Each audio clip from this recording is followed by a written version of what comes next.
حضرت حسن بصری رحمۃ اللہ تعالیٰ علیہ ارشاد فرماتے ہیں کہ میں دریا کے کنارے گیا تو وہاں میں نے ایک شخص کو دیکھا، وہ اپنی ایک خاتون کی گود میں سر رکھ کے بیٹھا اور قریب ایک بوتل بھی پڑی ہے۔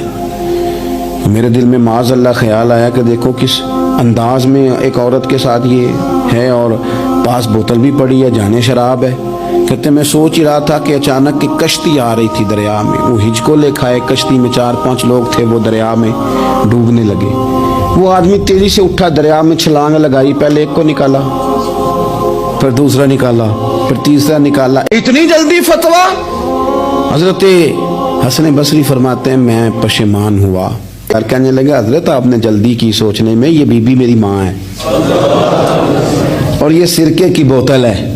ہم ماں بیٹے کا یہ مشغلہ ہے کہ ہم صبح سرکہ کھجوریں روٹیاں لے کے یہاں آتے ہیں، پریشان ہو تو مدد کرتے ہیں۔ حضرت خواجہ حسن